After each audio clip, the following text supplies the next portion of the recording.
All right, we're back with We Want Winners. Rod and I are here. And Rod, I was watching this game and I was thinking,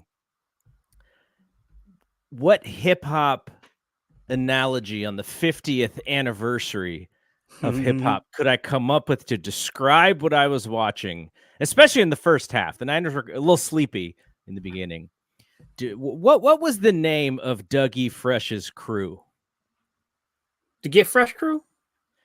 This was a Get Fresh game to me. This was the Dougie Fresh game. Let's reset. We had a bad week last week against a great team, and as everyone saw, the Ravens beat the crap out of the Dolphins today. And so we needed to get fresh. We were dealing with injuries, play a clean game. Let's go into Washington. Obviously, Washington's not a good team, and let's get out of there unscathed. Though I didn't see the injury report, so I don't know if we were completely unscathed. But that's kind of what they did, a very sort of business-like, workman-like effort. They didn't put 50 on the Commanders like I'm sure some fans would have liked to see, but 27-10, and it was a little close in the first half. But I sort of figured if you win the time of possession, their defense will get tired in the end, and then the Niners will win by double digits, and which is what happened. But I know there's probably some uneasiness in the first half of this game for some folks because the Niners were a little sleepy in the beginning. What was your overall take on today's game? Well, first off, I've been betting for 30 years, and anybody who bets knows that West Coast to East Coast 10 o'clock game, it's a real thing. It is, these dudes coming from the West Coast getting up, playing a game at 10 o'clock in the morning, their time. And I know at this point in time, I'm sure they practiced early all week and whatnot, but still, it is documented that West Coast teams have a hard time with that trip. That said, I say that to explain kind of the sleepiness, but literally probably.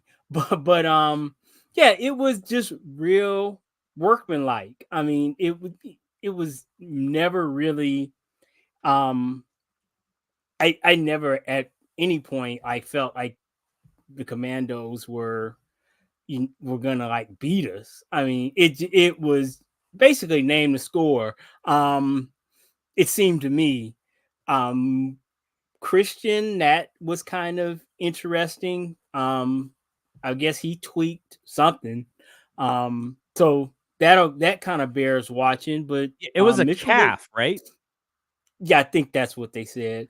I actually wasn't really listening. I wasn't listening. I was watching the game, but the sound was down, so I didn't hear much of the commentary.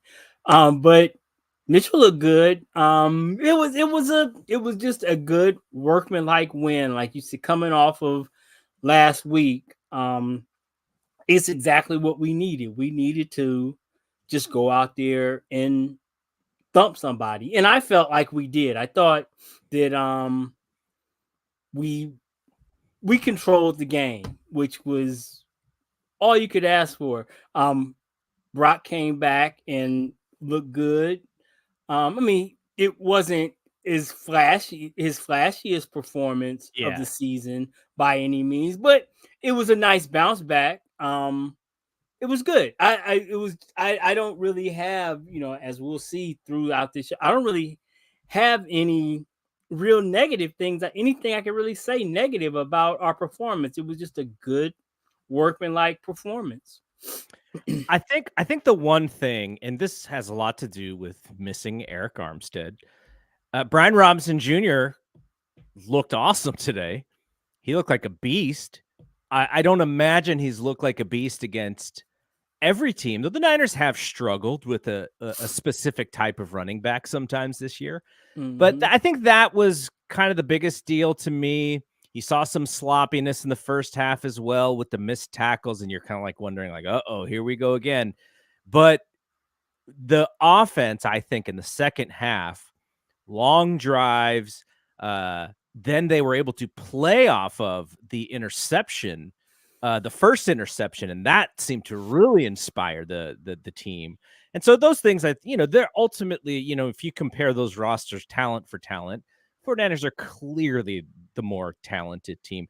So much so that on the little graphic that I created for the stream, I put Jacoby Brissett on it because I just assumed that he was starting, and I didn't even realize Sam Howell was starting until my dad told me earlier. I was like, "Whoops!" That shows you how it's the holidays. I wasn't following everything as closely as I normally do, but You and me both. I didn't. I completely missed the whole injury thing. yeah, Because Sam Howell has not been good, and he wasn't very good today, honestly.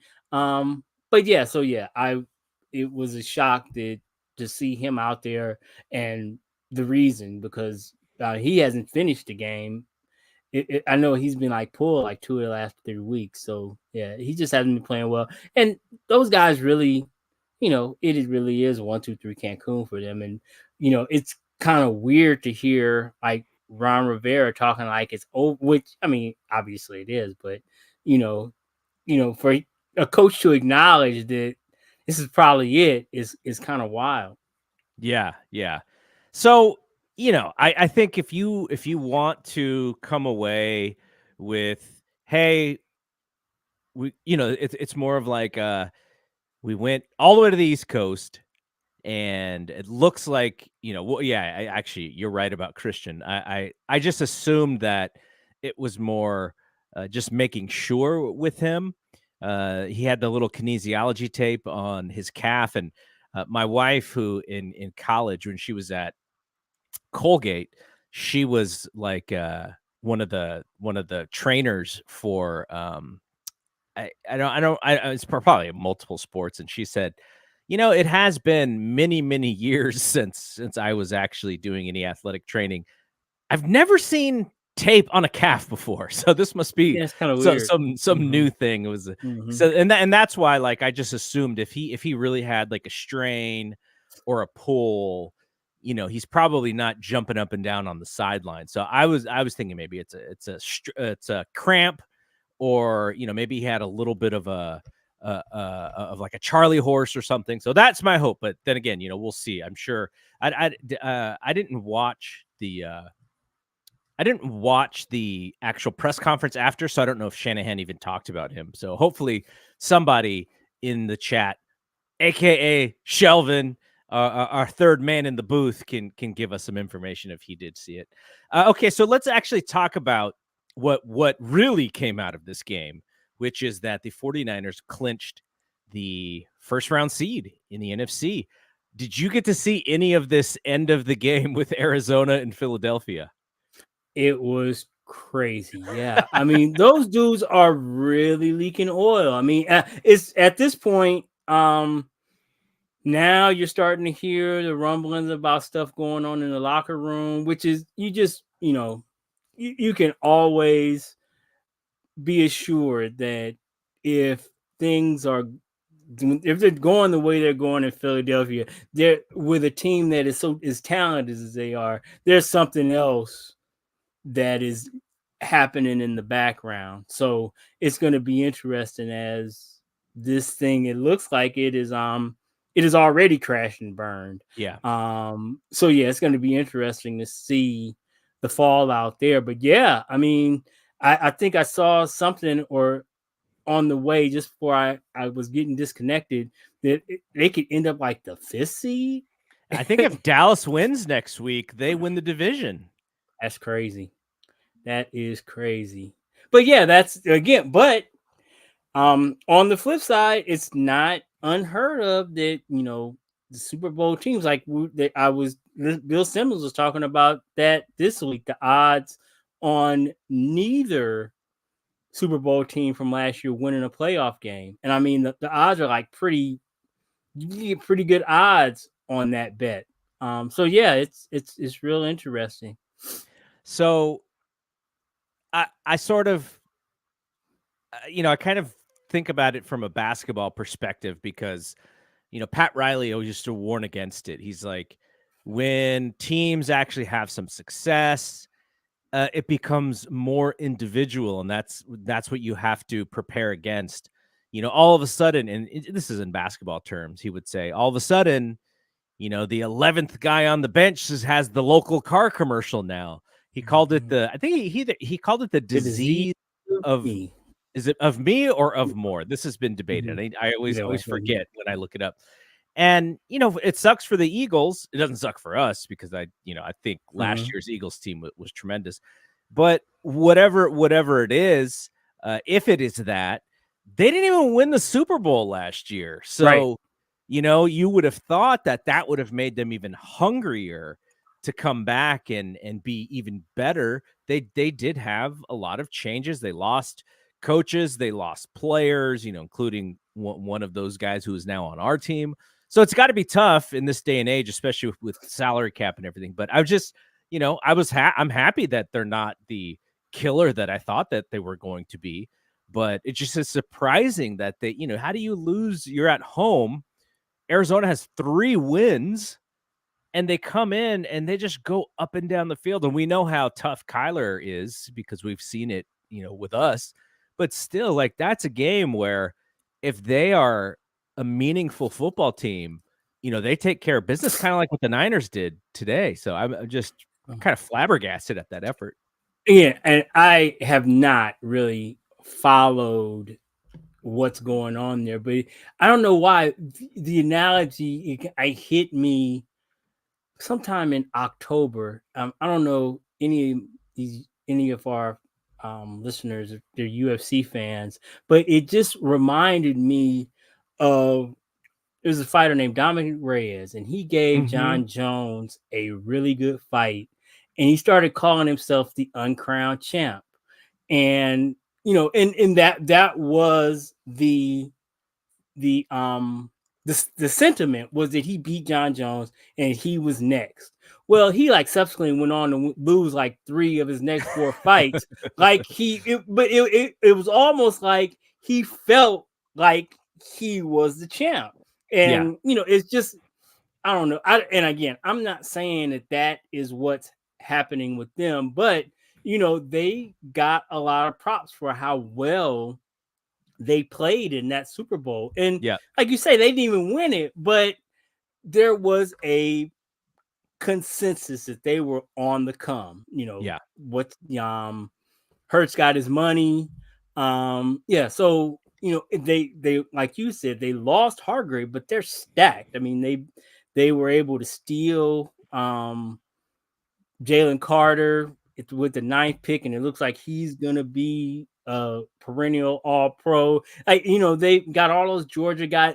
They have a lot of talent, but it has not seemed to coalesce this year towards them taking the next step. Hell, like Simmons says, they might not even win a playoff game. Yeah. So yeah, it'll be interesting to see how that goes. It has to feel good for Gannon to go back there and beat them. In his first job. I'm sure it doesn't. That's like their 4th win. So I mean, obviously, it doesn't make their season, but they have been a plucky squad. I thought they would be competing for. I'm talking about the Cardinals. I thought they'd be competing for the last pick and tanking kind of, but they have been in a lot of games, and they beat both the Cowboys and the Eagles this year. I guess this was their 3rd win, and they were like, 2 of their or 4th win. 2 of their 4 wins are against the top 2 teams in their division. So things are looking up or not in their division. I'm sorry. That you're talking about going way back with the Cardinals in when they were the Phoenix Cardinals. But Neil Lomax, you just gave me Neil Lomax. Oh my goodness, yeah. But yeah, so arrows up for the Cardinals, and it looks like Kyler has found that they're not going to try to trade him. And what I don't want to have happen there in Arizona is my man from Ohio State to end up there. That would really suck for us. Marvin Harrison Jr. I don't want him to be me a car. I don't want to see him twice a year for the next 10 years. So Yeah, keep on winning, Cardinals. Yeah, and I guess the Bears, they got the number 1 pick, and then whatever their pick turns out to be, because Carolina, after making that trade last year, they get they were the worst team in the league. So what a terrible scenario that is, man. God, I can't even imagine. Yeah, and and again, I'm not. I guess I've mentioned Bill Simmons like 3 times already, but I'm in the same boat with him. I'm not ready to say that I'm out on Bryce Young, but it does.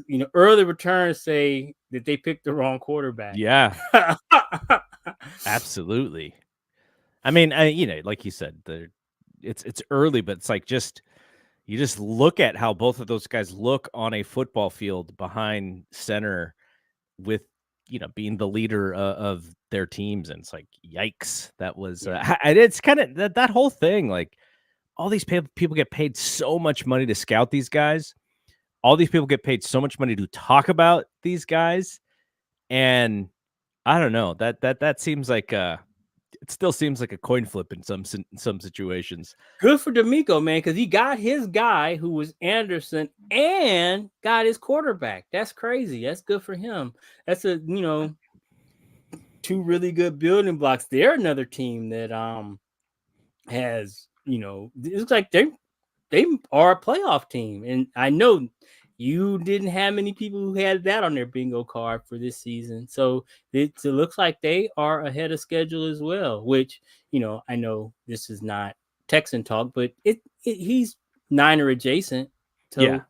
all those teams, man, I root really for that do. guy. I do. I root for, I call them Niners Southwest, and the Dolphins are Niners Southeast, and It's the kind of hard to root for the Jets, though. Yeah, but still, I do. I root for. I guess I don't root for the Jets, but I do want Salah to do well. Yeah. The second that Aaron Rodgers went on that team, I was kind of like, this just made them a little icky to me. And actually, but for me, I was hoping, because I really just I want Salah to do well, and if that's what it takes, he's built a really good defense there, and their offense stinks. So, but yeah, I guess enough. Let's back to the Niners. What did you think? Was there anything that stuck out to you defensively?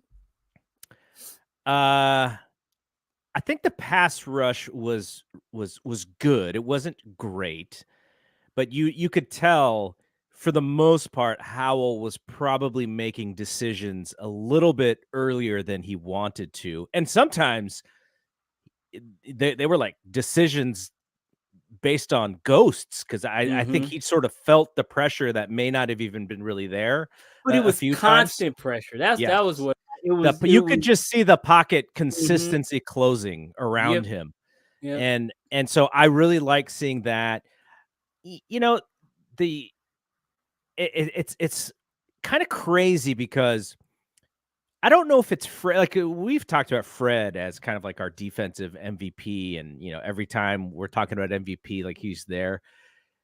But he's also been like just a step away in some instances, and so there was a little bit of that today, and you saw a lot of Dre like in full sprint, like the back of his jersey, like having to close on guys. So I don't have obviously the tape to watch to see where any breakdowns were, but there were some moments where I was like, like, Washington was doing good stuff, and I'm sure it was based on their front five being able to push around our front five a little bit.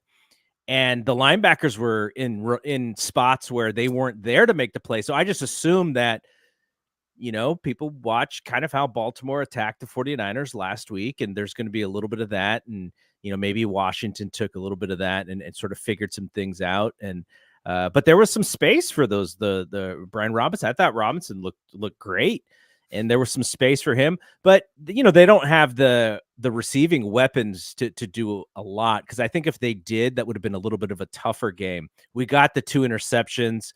Mooney was there with that great pick, and Demo had one. He almost had a second one.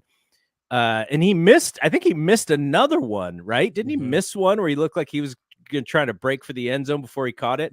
So Mm-hmm. those guys were there in spots, but there was also a couple of opportunities I thought where I was like, they could have got beat on this play, and they did. I think who was it? Curtis Samuel? Did he get a long pass or something Mm-hmm. but ultimately they just didn't have the weapons to get it done. And I think the Niners defense worked the way that you like to say that it works, which is it's based on the front five getting pressure and the man-to-man coverage not having to really cover for too long, and you put those things together and you get some good outcomes.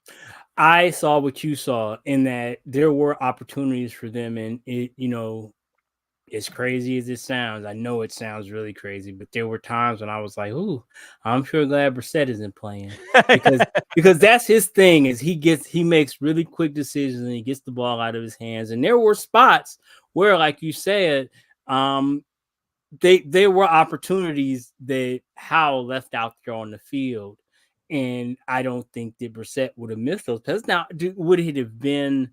Would they have won the game? Probably not. But I think No. it could have been closer than it was. And if it's closer, then we don't take the air out of the ball and run it like we did. And so, I mean, it's game script dependent. So, if we had needed to put up more points, I'm sure we could have put up more points, but we didn't need to. If Christian had needed to be out there, I'm sure he could have been out there. So I don't put much stock into the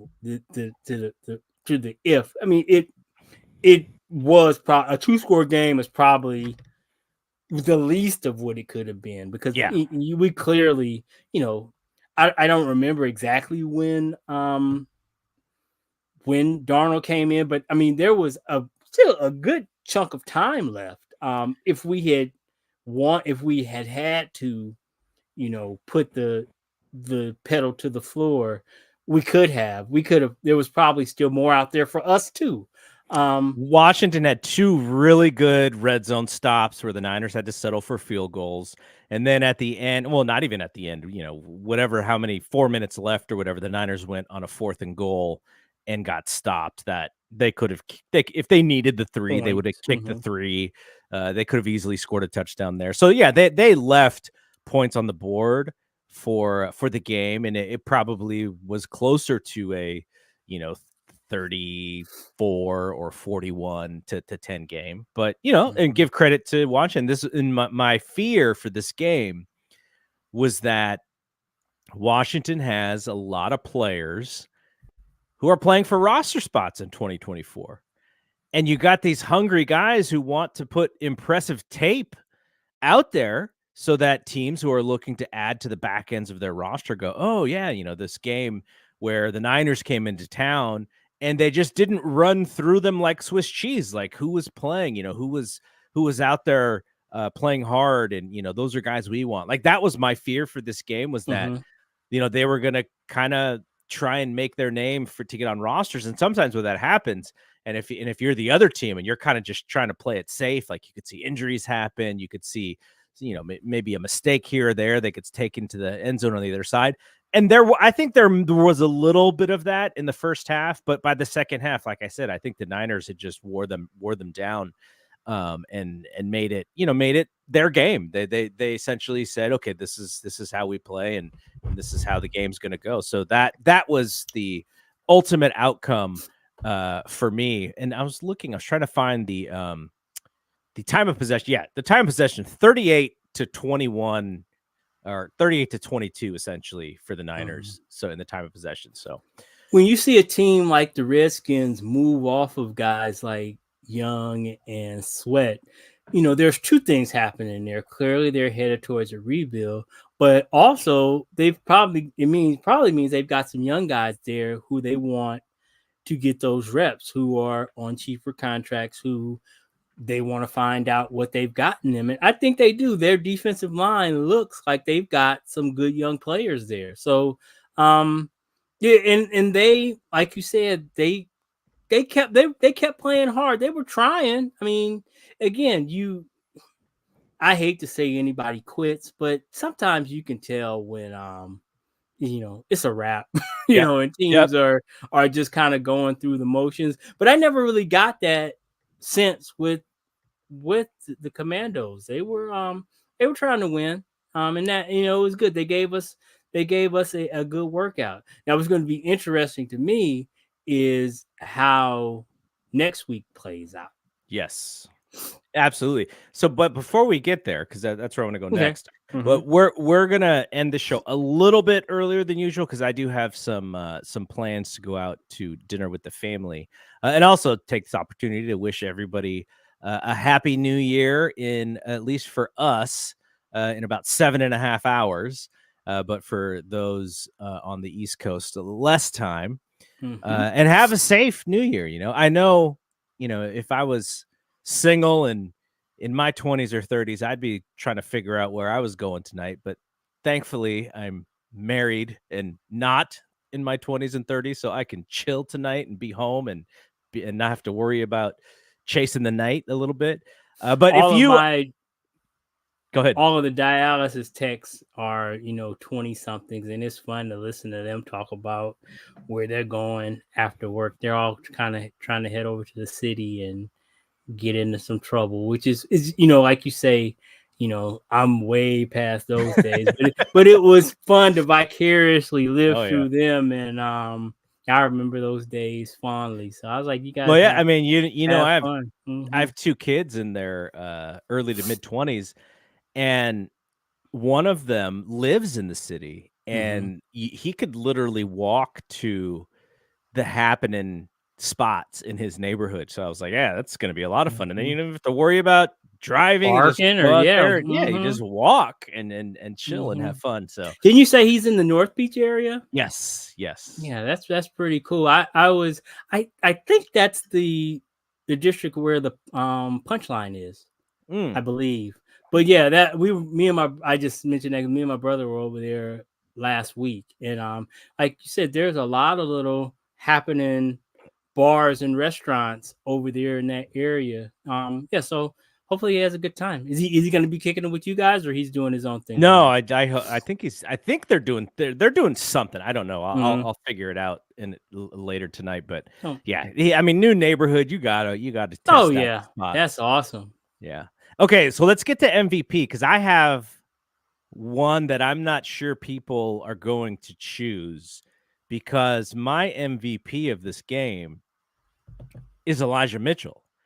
And he is somebody who we've talked about on this show, but not necessarily in glowing terms because he's just been so inconsistent with the injuries. And when he has been in there, he hasn't looked explosive at all. But we had this little subtle secret Christian injury.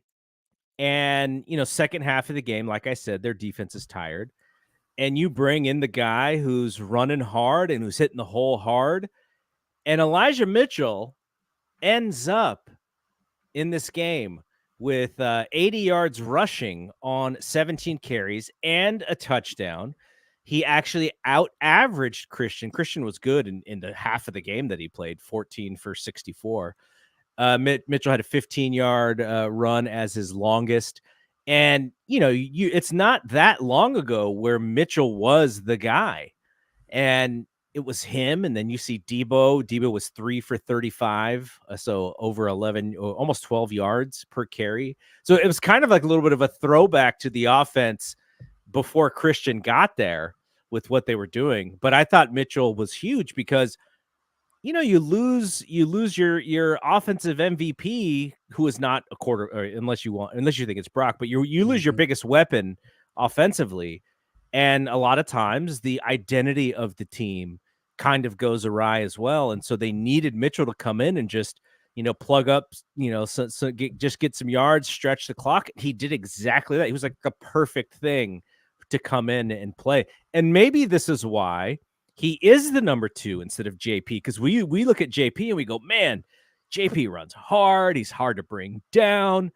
But I guess Shanahan can count on Mitchell to do the things that he needs him to do. And Mitchell showed the confidence that's there. He showed why Shanahan is confident in him. Shout out to JP for the big kick return. That was a pleasant surprise. I am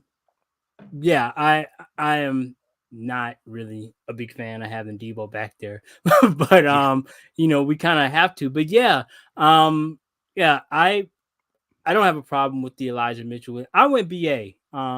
Yeah. He just BA is another one.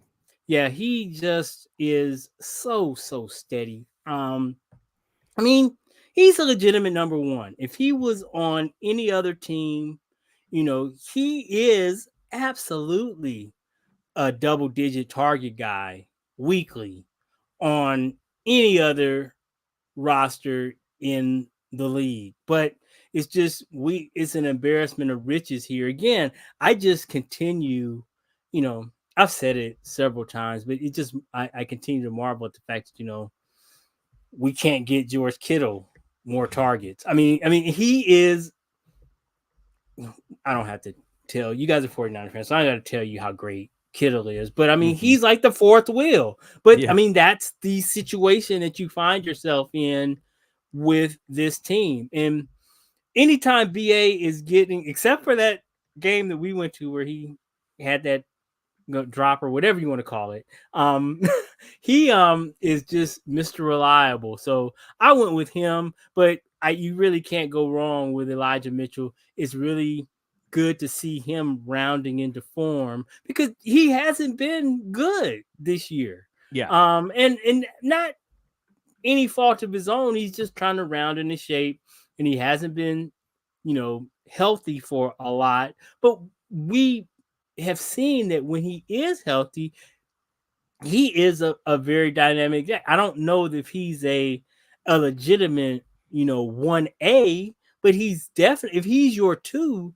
you are in, really good shape. So it's nice to see him rounding in the form, and it's kind of nice to see that Kyle has kind of stuck with him when he would have been well within his, well, obviously he has the right to do whatever the hell he wants to do. Yeah. He would have been it would have been justified if he had decided to go ahead and start giving JP those reps or Yeah. some of those reps. But they've stuck with Mitchell, and it looks like that faith in him is going to be paid off. It was today, and it gives us a nice little 1-2 punch. Because I know there are a lot of 49er fans who are, hand-wringing about Christian's usage, which I don't.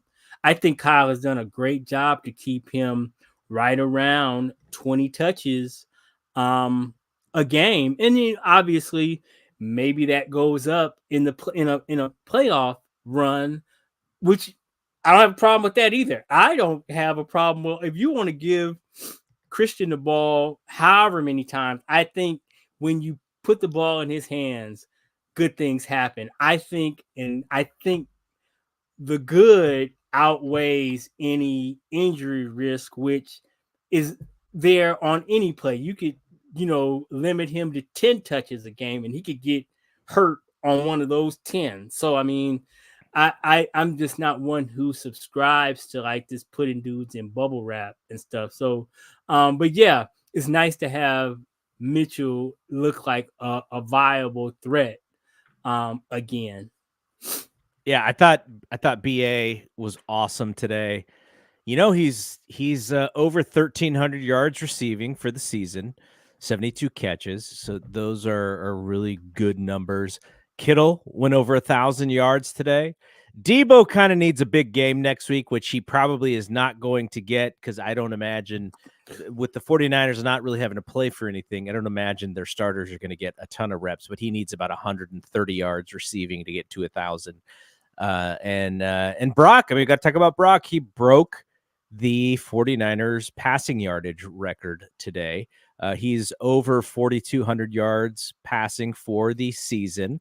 And I know the NFL is a lot different today, but when Steve Young was throwing, Steve Young was also throwing a lot. So I think this is a nice record for him now. And he did it in the 16 games. He Mm-hmm. didn't need the 17th game to do it. So I kind of like that as well.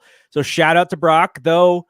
Unfortunately, because of last week, his completion percentage is at 69.4. Mm-hmm. So I don't know. We'll see if he, I don't even know if he plays next week, but he may, to get back to that magical 70 number that everyone seems to love. But yeah, Brock had a good game too. He did his thing. And, I don't know. I don't know why I am the way I am, but I'm compelled to say, obviously yards are discounted. But yeah, I looked it up in 2000 when Garcia went for 4,000. It was him, Peyton, and somebody else. 3 players threw for over 4,000 yards. And I don't know what it's going to end up being this year, but last year there were 10. So it's just the league is just complete. Yards are 4,000 yards in 2023's NFL is a lot different than 2000. But I think it's impressive that he was, whatever you want to call it, he did it in the 16 games. So he didn't even need the 17th game to get there. So it's impressive in its own right. I just, we're not for those who want to do that, we're not comparing apples to apples in any way, shape, or form with passing yards anymore. So but that does not discount what he has done this year at all. And it's crazy how even with the 4 picks, I mean, he's still right up there at the top of the league and in fewest picks. Mm-hmm. Even with the regression. So good for him. And I don't know how much stat padding he's gonna do next week, because like you said, I don't think it would not shock me if Darnold starts. Yeah. But yeah, so I guess maybe we can get into that a little bit of how you think. Now here I am hosting the show. How you think next week plays out? Because obviously the Rams need that win. Yes. And we, other than to want to beat up on our little brother again, we really don't, or which is something I think we can talk about, is now that we do have the bye, we're talking about if you kind of shut everybody down, you're talking about 2 weeks off, which is a good thing in terms of like rest, but it brings up the whole rest versus rust argument. So where are you at on that? Yeah. I think I think that the interesting thing about this is how, like, Shanahan seems to love to beat McVay, probably more so than anybody else. And so does he concede this game to McVay? And there's a rivalry. There's a interdivisional rivalry. Do you want to see the Rams at some point, if possible? Like, the Rams. I don't think the Rams on their best day are beating the Niners on their best day, but the Rams are fighting and they have a Super Bowl quarterback on their roster, so that's something to take into consideration. One thing I wanted to mention, though, I misstated. You're right. It's Garcia who had 4,278 yards in 2000. His touchdown to interceptions is almost exactly the same as Brock as well. Mm-hmm. And Brock did go over that by 2 yards today. But back to this thing. I don't remember what happened in 1989 and 1990. I don't know how George Seifert handled this situation when the Niners had only lost 2 games all year and they wrapped up all this stuff. I don't remember exactly how George Seifert did it in 1994 when they had this thing all wrapped up and were the number 1 seed. However they did it back then, let's do it like that, because that would have been some really probably a smart way to do it. But again, with the way that the NFL is today, and you have 7 teams making the playoffs on each side, having to not play the extra game, I think, is really key for the 49ers, really especially because it gives Eric Armstead like 2 more weeks to get better, right? Because he doesn't have to play next week. He's missed 4 games. It didn't, they were mentioning that in the broadcast. And obviously, I know he's been hurt, but I don't know why it didn't register that he had missed that many games. I mean, that's that's a 25% of the Yeah, season. it's a chunk of the season. I think the worry, which is I think is right on, which is this rust thing, and I guess I would go back to how the Niners historically come out of buys with Shanahan at the helm. When they went to the Super Bowl in 2019, did they get the first seed that year as well? I believe so. I And believe so we did there have the first record. and was there all the but there wasn't the bye week Mm-mm. yet, I don't think. Mm-mm. So, yeah, so there's not really anything that we can compare it to. But the Niners had a bye this year, and they came out of the bye firing on all cylinders. And I So, think we have I don't have it right at hand, and I really don't feel like looking it up. But I think we do have a pretty good record coming out of the bye. So, it's not that is, correlation, but it'll be. I think that we definitely can use the rest, and I do believe that playing that one fewer game is it's an advantage. yeah, It just is, because especially for a team like ours, I think for any team really, but especially for a physical team like us, having to play, you know, high level football for 3 straight weeks can be a bit of we dish out a lot of punishment, but we, in dishing out that punishment, we take a lot of punishment. yeah. So it'll be good to be able to, and the rosters are so small, which is so stupid with a 16 game Yeah, I know. with a 17 game season. Why we can't have 70 players, other than the fact that, it's another $5 million out of the owners' coffers, doesn't make any sense. So it's not like we can shut everybody down. Some of these dudes are going to have to play. But it would be nice if, whoever is the most banged up can take the week off. Like, definitely dudes like Trent, and I wouldn't play CMC. Um, you want to stay sharp, obviously, but I wouldn't be prioritizing winning this game. I mean, obviously, you don't want to throw the game, but it's more important to get everybody. And I guess the what some people the argument that some people make is, if they're not gonna play, that's one thing, but if they're gonna practice all week and then only play 2 or 3 snaps, that's kind of counterproductive. I mean, either you're gonna play or you're not gonna play. So that's why Kyle gets paid the big bucks. But Yep. I wouldn't play Brock. I wouldn't play CMC. I wouldn't play again, I say I wouldn't play Trent, but I don't know what the offensive line situation was, because it was a mash unit. I know last week, and I know Morris was in concussion protocol. I don't even know if we resigned. I think we resigned Pryor. Yeah. So I don't know if you don't play Trent. Do we have 5 or 6 offensive linemen who can suit up and play an NFL game? But whoever they can rest, and obviously there's no reason to bring Armstead back. Like you said, just go ahead and just make it a full 6 weeks to Yeah. be able to get as healthy as he can get, because I've heard it's like a plantar fasciitis thing, and we talked about that last week. Everybody who I know, and they're not athletes, they work desk jobs, but you say the only way for that to heal is just rest. I mean, it just takes time for that to heal.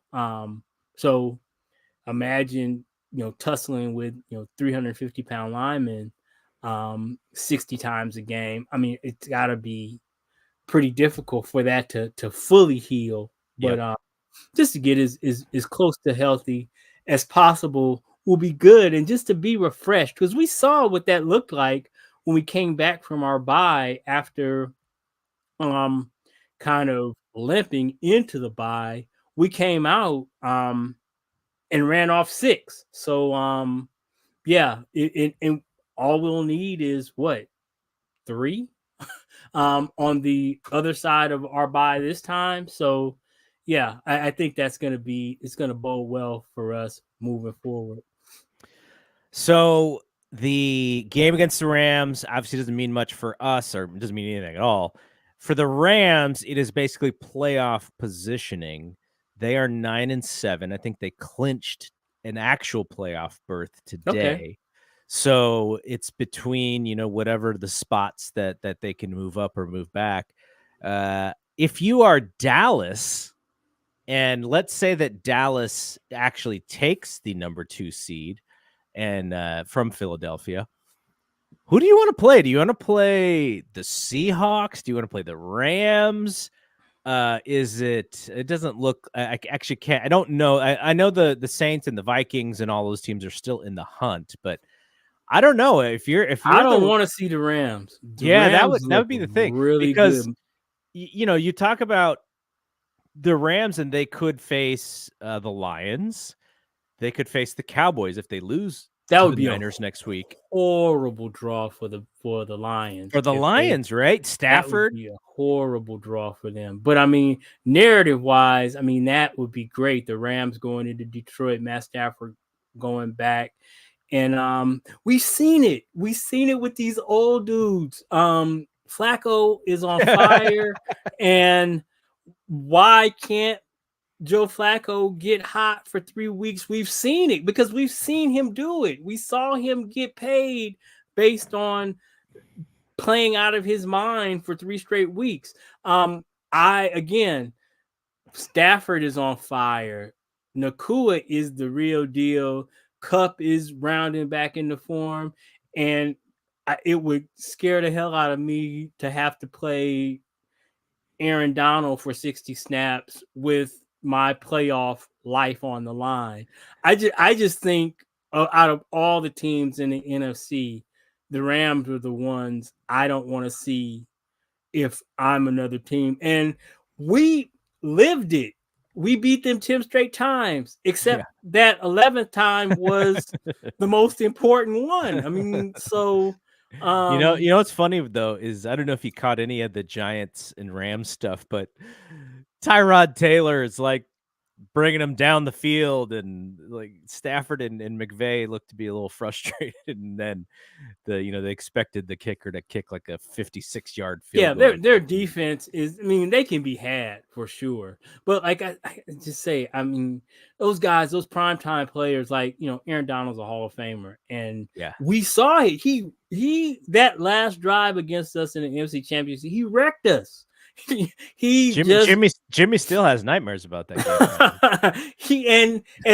That's what I'm talking about, that in a short space of time, guys like that matter. All they have to do is get hot for 15, 16 plays, and I don't think the Rams can win the championship, but I think that they can upset the apple cart of somebody who thinks they can. Because I'm sure, obviously we think that we can win the Super Bowl. Yeah. I'm sure Detroit thinks they can get there.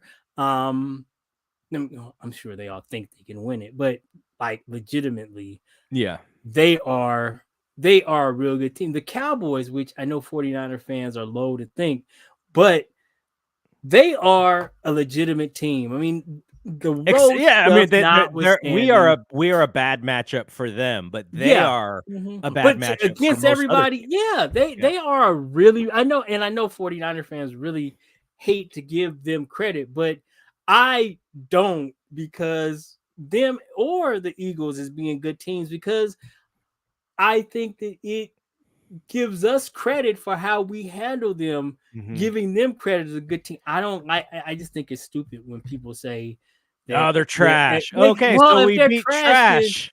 That's dumb. I mean, you don't discredit your own performance by discrediting the other team. Yeah, So yeah. I think the Cowboys are a good team. Like you said, they are a horrible matchup. We are a horrible matchup for them, and I would love to see them in the Yeah. playoffs, but that doesn't take away from the fact that I think that they're a good opponent. The only team that I think that's a bad matchup for us is Detroit.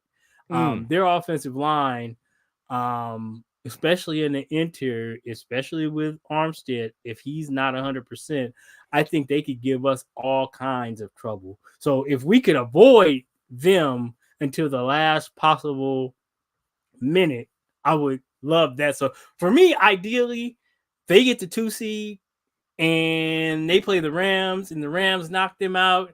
And then, really, honestly, I guess any given Sunday, the Cowboys could beat us, I guess. But on our side of the draw, I'm not really concerned about none of the rest of them dudes. Again, and I'm not saying I don't think we could beat Detroit, because I obviously think we can. And again, them coming here is a big deal.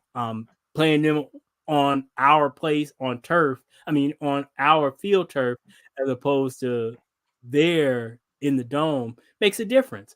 So yeah, I don't like to get too far ahead, but I really like our chances. And again, I understand any given Sunday, but I think this could, be our year. And then when I look on the other side, it's that Baltimore team. That's really, to me, that's really the only team that and they are a legitimate concern, obviously.